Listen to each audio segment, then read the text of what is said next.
Hello. Good afternoon po sa lahat na aking mga amigo, amiga. Of course, sa aking mga followers ko po. Thank you sa lahat. Mag-ingat po palagi, mga amigo po.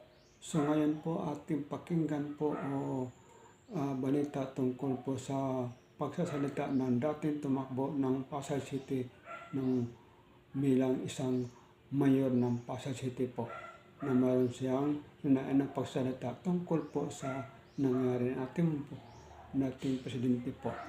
Ngayon, bago dyan ay mayroon akong sabihin tungkol po sa ating problema sa Pilipinas. That is what we call the garapal na flood control corruption na malupit na nangyari dahil sa buwatan na congressman, district engineer at sa contractor po. Kaya hindi po yan mangyari kung hindi makasama yan. Of course, kasama dapat din managot din ating Commander-in-Chief ng Pilipinas ng iba si Bongbong dahil siya po ang pumipirma sa lahat na ito at siya din ang kakaalam sa dapat na anong mga infrastructure na nangyari po sa ating bansa po. Ganyan po ang problema sa ngayon dahil ang sabi niya, mahiya naman kayo sa ating bayan Pilipino po. Huwag na tayong mangurakot. Aside from that, may sinabi niya siya na marami makulong sa bago magpasko po.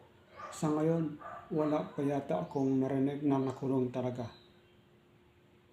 Ganyan po, nahirapan sila magkulong. Iwan ko paano ito mangyari, masulbad ang garapal na budget po.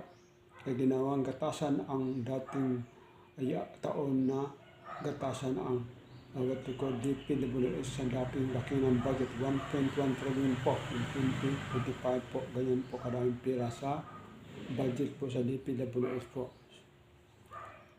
So, ito po pakinggan natin ang what we call dating tumakbo ng mayor ng Pasay City, Philippines po. Ito.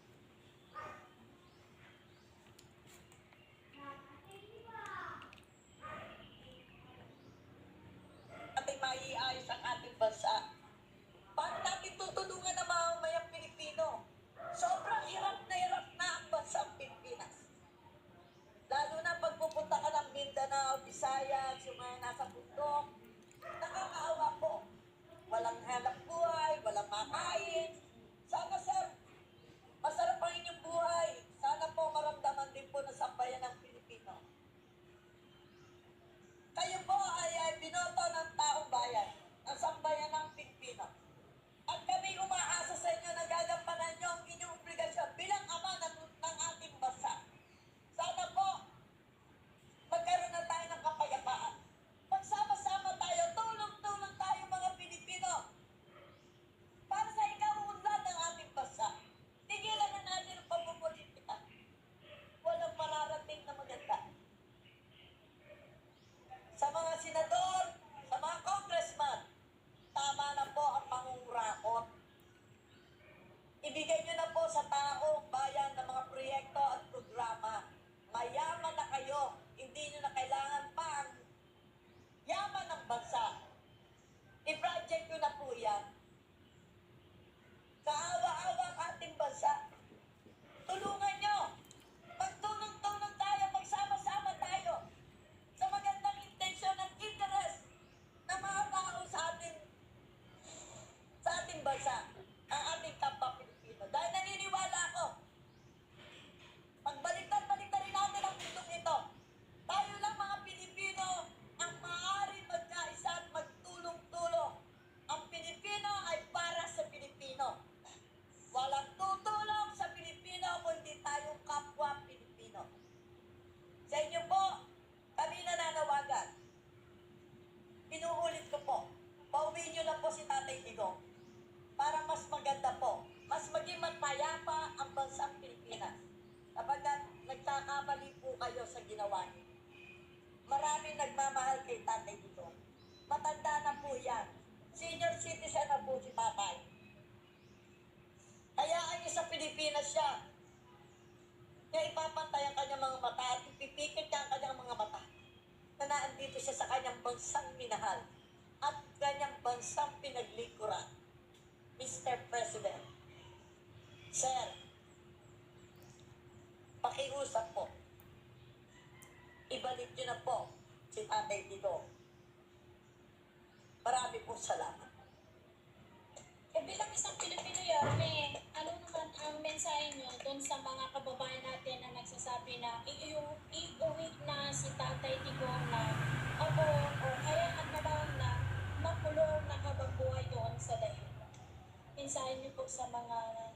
Marami po tayo, ma'am, na presidente na nagkamali at nagkaroon ng kaso. Kung ano po natin, si President Gloria Arroyo, si President Marcos Sr., si President Era. No? Pero yan yung pinatawag ng sambayanan. Bilang naging Pangulo ng bansa, obligasyon natin, mga Pilipino, natanggapin, yakapin ang kapwa Pilipino. Hindi po tama na mamamatay ang kapwa Pilipino, lalo na ang isang presidente sa ibang bansa. Marapat lang po natin silang iuwi at hayaan natin sa huling buhay na meron pa siya ay makita niya ang kanyang minamahal na bansa. It's called Midnight Perfume. And honestly, Just this a plant minute. is wild. It doesn't care about cold, shade, low light. It blooms anyway.